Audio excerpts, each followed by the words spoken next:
Gucci. Down to the socks. Like I'm Biggie Papa. Babe! Okay. 3, 2, 1. Alright, everybody, welcome back to another episode of the Bodkast. I am Michael Navarro, and today I'll be doing a solo episode with... Who the hell are you? I just found my way in here. Don't worry about it. Okay, apparently I have a actually rather attractive and handsome young man with me. Can you tell me what your name is, sir? Yeah, my name's Sebastian Navarro, and believe it or not, I am Michael's cousin. So I know. You're my cousin. Yeah, I know the looks really don't really align, but it's the truth. Yeah, I guess that's one way to say that I'm pretty ugly. I mean, I didn't say it. I'm just saying. So, my cousin Sebastian here is on with us today to talk about what? Why are you here today? So I'm here to talk a little bit today about a journey that I'm embarking on in a little less than 3 months from today. I'm going to start an expedition to summit Mount Kilimanjaro in Africa. And I'm doing all of this in benefit of the American Kidney Fund and in honor of my father that suffered and almost passed away. I say proudly that he's okay today, but almost passed away due to kidney disease. And also Michael's cousin, so he also has a certain attachment to the project as well. And I reached out to him to help me train, put a fitness routine together for me to prepare me for the big hike, which is no small, physical undertaking. So, do you know what the elevation is of Kilimanjaro? Yes, it's going to be about 19,300 feet around there. So it's quite the elevation. Yeah. And it gets really low on air, so that's kind of like the biggest thing that worries people. So. How many days does it usually take for someone to trek it? Yeah, so the trek, it really depends on how much time you have. A lot of people do it from as low as 5 to 6 days to as almost 2 weeks if they want. There's routes that are shorter and longer than others. I will be embarking on a 6-day trek. Okay, so you're going pretty ham. Yeah, it's going to be rather quick. I don't get that much vacation, so I want to take advantage of the opportunity to travel over there and get it out of the way. But I'm feeling really good about it. The training's gone well so far, and I'm really excited to do it. And especially the reasoning that I'm doing it for is quite encouraging and motivating. So, what made you decide to go this route with Mount Kilimanjaro and Kidney Foundation? Yeah. What made you kind of choose those two ways as to honor your father? Yeah, absolutely. So I'm blessed to be able to travel a lot for. Tell me what you work for. Yeah. So I work for an airline, and that airline gives me a lot of travel benefits, and I really take advantage of the benefits. So I've actually been to Africa twice in the last year. And I love that place. I think it's very unique, it's very different. And through my travels, I had learned, and I was in Kenya, which is one of the border countries where Mount Kilimanjaro is at with Tanzania. Okay. And I learned about Mount Kilimanjaro and about people that, embark on the expedition to summit. And I thought, that's something that I want to do, right? Okay. It's very exciting. A lot of people do it as a personal test. And, around that time was when my dad fell ill. And it kind of just all came together that I felt like I could package, my expedition, my honoring my father, and kind of helping the American Kidney Fund raise money to help other people that are fighting kidney disease, and also raise awareness. Because I'll be honest, I had no idea what function our kidneys played before this whole event happened. So I kind of want to at least educate people on how to take care of them. Well, here's your platform to do it. Yes. What is the function of the kidneys? Well, kidneys serve a lot of functions. Let me tell you, these two little bean-shaped objects in your body are incredibly crucial to your everyday, and they actually they work nonstop. And I am by no means a doctor, right, or know everything about the kidneys. Just don't listen to this guy. Yeah, just don't listen to anything I say. but they do serve multiple functions. They regulate water and fluids in your body. They help with all your sodium, breaking down all sorts of waste in your blood, and that is a crucial component of your body, because if your blood is toxic, then that's everywhere, and there's really nothing you can do if those start failing, and that's the problem. There are kidney transplants, which are a solution, but the list is long, as you can imagine, and the only other option is dialysis, which is what my father was on for quite a few months, and that is a very heartbreaking and grueling process that I do not wish upon anyone. Yeah. And that was one of the biggest motivating factors behind me doing this is the simple fact that if these fail or if these aren't taken care of, it's irreversible. What exactly is dialysis? So dialysis, long story short, and by probably no means of proper medical terminology, Yeah, of course. But essentially a big machine that that they hook up to your body, and they usually have tubes that go in through your arm, your veins here, or straight to your heart through your chest. My dad had the ones on his chest, and they connect you to this machine, and this machine essentially works as an artificial kidney. Okay. It legit pumps all of the blood out of your body, cleans it just like like the two kidneys would. Yeah. Removes the toxins and the waste and regulates the fluid in your body, and then pumps it back in about a 4 or 5 hour session approximately. How many sessions did he go through? Oh, a lot. Yeah. He went through a lot. In the hospital, that was the biggest concern, and as well after he got out, when we brought him back to Phoenix, he also had to go through dialysis probably 3 times a week, and Really? that's a lot, and that's a Oh, lot for your man. body, and it's a lot for you mentally as well. That was Yeah, one just big 4 to thing. 6 hours every week of just Sitting in a man. chair in a Yeah. room full of other people getting Mm. their blood pumped out. So it's not great. So Yeah, well, I mean, as part of your family being your cousin and everything, it was just a very difficult experience for all of us. it was. And we all, I'm really happy that we all were able to come together. I think it was over Thanksgiving. Mhm. We were able Yeah, to, Thanksgiving. post that picture. Yep. If you guys want to see it, you can see it on my Instagram.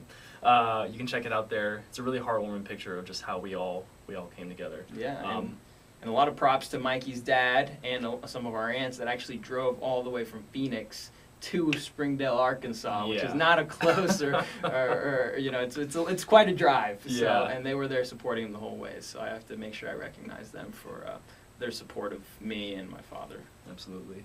So, just on a quick side note, while we're talking about kidneys, kidneys will not fail if you're on a high protein diet. I know it's just a super tangent, but It's important. exactly. And high protein diets have been shown in the research recently that there isn't really an association between kidney failure and high protein diets. So, if you're worried about that, it's not really a concern.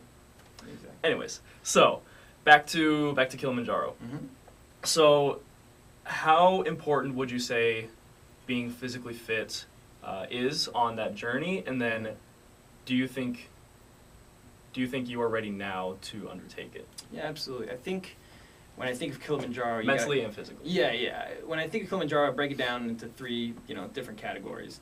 The first one is kind of the gear that you have, and preparing all of your, the right gear to keep your body insulated, the boots to keep your feet comfortable. So all that's pretty easy to take care of, right? Yeah. That's pretty simple. The next one is a little more harder to control, which is getting used to the altitude. Mm-hmm. So a lot of the things in blogs that I read online say a lot of people that are marathon runners, right? Probably some of the best and most in shape people out there fail Kilimanjaro because they just can't get used to the altitude and can't breathe up there, so they're forced to come down so they won't get sick even further. Yeah. Again, not much you can do on that except do practice hikes, get your lungs used to altitude and lower levels of oxygen. And then the third one is exactly what you're saying, the preparation, right?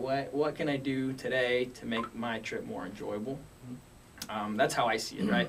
I can perhaps do it today. I may be confident, but I would like to prepare as much as I can so I can enjoy it more than be gasping for breath the whole Just all time, the right? time. Exactly. So I'm really, I wouldn't say I'm prepared today. Mhm. I think there's a lot of work that I can still do, especially because I was never a big hiker before this. But just in the last 3 weeks, I've hiked a few mountains, probably more in my whole lifetime. So that's been really exciting to get that experience and really get to know the altitude. I did about a 10,000 plus hike last weekend, and that felt really good. 10-mile round trip in California, and that was awesome. So it's given me a lot more confidence, and I'm making my way, and they're only going to get higher from here, and I hope that's going to prepare me. We're also going to start, this is new to you, Uh-oh. we're going to start introducing equipped Stairmaster sets into your training now, so be ready for that. Yeah, and let me tell you, the weight part is, I haven't read it anywhere, right, that's crucial, but I think it's so important to build up that endurance, Yeah. and I have noticed it. Even just doing a few days of the workout has already proven an incredible benefit when I do go on these hikes. Even something as simple as heavyweight squats or deadlifts. When you're carrying a 25-pound bag, on your back, you're going to really engage the core the whole time. Yeah. And that workouts like the deadlifts, like the squats, all of those are so important. Even something like bench, right? Those are always going to really strengthen your core. Absolutely. And let me tell you, there's nothing that I've realized I hate more than the Stairmaster, by the way. Oh my gosh, that is like it's a torture invention. It's the right? wait. So I haven't used one myself, but everyone talks about. Well, I've used Stairmaster, but I'm talking about the Airdyne bikes. Oh, yeah. Everyone talks about just how awful those are, and I want to hop on one and just try it out and see what it's like. But at the same time, I'm like, oh, that sounds fucking scary. Oh my goodness, I'm telling you. Yeah, Stairmaster suck. You put me on the Stairmaster for 15 minutes, like nonstop. I put that thing at 8. I'm like gasping for air. I don't know if that's a good thing for Kilimanjaro or not, but it's just what it is. So I mean, I'm excited. It's great, and I really do see the progress I've been making in this short 2 weeks that I've been already doing this. Well, see, and that's why I have you doing like an intense session and then a more lighter, steady state session. So because I mean on Kilimanjaro, at least I imagine I've never done it. You're gonna have kind of both ends of the extreme. So you're gonna have parts where you're kind of climbing almost at a very high vertical, and then other places where you're just kind of gonna be walking nonchalantly. And either one, you're gonna need endurance for both of those. And so that's where that comes into play. So just keep it up. I think you're doing really good. Last thing is how would you say fitness just in general has improved your life? Wow, that's a very deep question, Michael. Well, asking the deep questions. Yeah, asking the deep questions. So I think what really important. I don't know how much you remember, but when I was younger, probably junior high, going into high school, I was not what I would say an ideal poster child for fitness. As sexy as he is now. Yeah, well, thank you. You flatter me. But I was really very introduced into the physical world really late, in my opinion. I felt like I would have loved to be part of it earlier. And I really struggled. I mean, self-confidence was the biggest issue that I had growing up because, I was a little overweight, I was a little chunky, and quoted SpongeBob a lot. Yeah, I quoted SpongeBob a lot, so that probably didn't help, but I don't think that's to do with the fitness. But yeah, I just, the self-confidence, the ability, I loved sports, and, being in the state that I wasn't very good at them, as you can imagine. So being introduced to fitness, and, I started playing football, and I was more involved in soccer, and just those really helped me propel my interest in fitness. And, since then it's taken off, and I love every minute of it. And I think the biggest thing for me is keeping myself motivated. So I try to wake up in the mornings and work out, right, as best as I can, but it's always easier when I have an end goal like Kilimanjaro. Yeah. I just finished a half marathon about 2-3 months ago in August. And that was increasingly motivating because if it's either I got out there and ran, or I'm gonna have a miserable time on the actual day of the race. Yeah. So that was incredible. I had done the PF Chang here in Phoenix when I was at ASU a few years ago. I did. Go Devils! Yeah, go Devils! Homecoming! Woo! And I did a few Tough Mudders, 2 Tough Mudders, Spartan Race. So those are a little more fun rather than but they are challenging, right? You have to be somewhat prepared. So overall, it's just really helped me, especially when I travel. A lot of the travel, you're walking a lot in big cities. Last thing you want to do is huffing and puffing when you're walking around with no car or taking public transportation. So I see a lot of benefit in that. And just in general, I feel like people around the world are a lot more health conscious and a lot more fit than perhaps we are here in the U.S. Really? Yeah, just from my experience traveling. So that's always something I always find fascinating.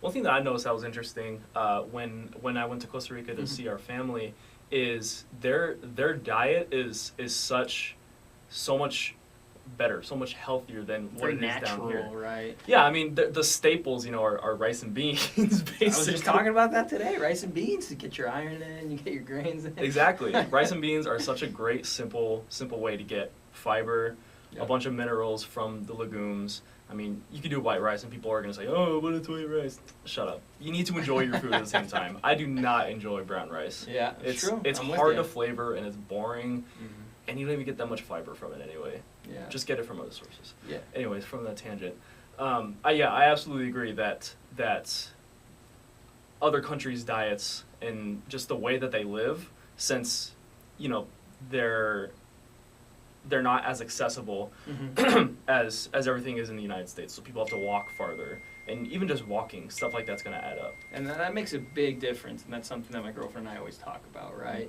We go to other countries. Yeah, sorry, he's single. Or taken. Sorry, ladies. But we see in other countries, and you see people that are overweight, you see them a lot less frequent than you do in the U.S., and I think that's a very interesting thing to see as well. Obviously, there's a lot of factors that play into it, right? Totally. But overall, like going back to your way original question, I found fitness is a very motivating way to keep my self-confidence up, to keep my motivation up. And I just feel like in general, when I'm feeling good about myself, when I'm feeling fit, when I feel like I'm making progress, I feel like it affects other parts of my life. For example, my job. Listen to that. And that's a big deal, because you want to perform well at your job. But if you're eating crap, right, if you're not working out, your energy levels are going to be low. How are you supposed to be excited when you go in, when you go do a presentation, right? Yeah. So, honestly, not only the self-confidence, but that impact it has in your work life is just unbelievably important. I think a lot of people miss that. A lot of people don't even think about it. Yeah, there's been a lot of research that comes out about things like this, that people that are sicker, aren't as healthy, have things like a higher BMI. Yep. On average, I know BMI isn't the perfect measurement, but they're more productive. They have less sick time, sick time out. I don't remember what the term is, and all these things that make them more productive individuals. And so I absolutely think that exercise, nutrition, and just especially being in a good mindset, being mindful with your mind, body, and your spirit. Sounds cliche, but I think all those things are super important they're all tied in, right? Exactly, in order for a happy, successful life, in which you can define success however you want it to be. But I think that's totally important. So, wrapping it up here, go ahead and tell everyone where they can find you if you want people to be following you on this journey. Yeah, of course. And where they can donate. Absolutely. So I encourage you all to follow my social media channels. I'm on Facebook. You can type Sebastian Navarro, Navarro. I'm also on Instagram, Twitter, and Snapchat. I'm sure Michael can post the handles on the website. Sure. So you can go ahead and follow. I think the biggest thing is getting people involved in what I'm doing and really following my progress, my training hikes, my programs, my diet. It really kind of gets people more involved and more willing to support my cause. So that's the first thing I would encourage you to do. Please check it out, and then from there you'll see the link to my campaign donation page. It is through the American Kidney Fund and their platform called Kidney Nation. And unlike other crowdsourcing websites, they actually donate 97% of every donation, unlike other crowdsourcing sites that take about 15 to 20% of your donation. So this really maximizes the money you're putting into my campaign, and really maximizes the impact you're making on kidney disease patients and awareness for kidney disease. So please follow me. Even if you don't donate, just read my story, educate yourself about kidney health, and I think that's kind of the bigger picture here that I want to get across. And I want to thank Michael for his support, his help, doing stuff like this. It really helps, and I'm very happy to have you as my cousin. Yeah, buddy, you're the best. Even though you're, so Sebastian for his job moved a couple of years ago to Dallas, and we all miss him very much, but whenever he comes around, we're super happy to see him. And I'm excited to be back on campus. It's awesome. Everything's so new, but I'm really happy to be able to be part of this, and I fully support the Agora and everything you're doing, because I am all about it, and I'll be here for you every step of the way, buddy. Cool. Go ahead and tell people how much you've raised, and so one thing I think that's interesting is that you set an original goal, and you already met that goal, and so you increased it. So go ahead and tell people about that a little bit. Yeah. So I started out with a $2,000 fundraising goal, thinking, this is a little over ambitious in itself.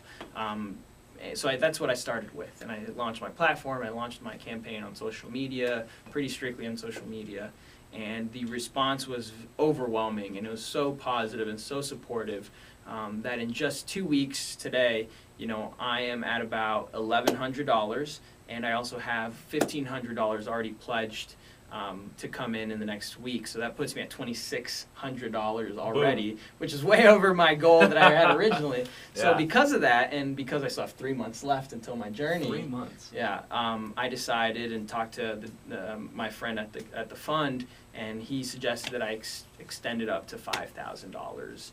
Along with some potential donors as well, so they can continue donating. And again, the goal is to raise awareness for kidney health, kidney disease, and make the most impact that we can. And if I can involve people with my hike, that's the ultimate, that's the ultimate goal here. So yeah, so I appreciate it. Cool. Thanks, buddy, so much for being on the podcast. No problem. Yeah. Well, I love the Bodkast. I think that's just like the most clever name ever.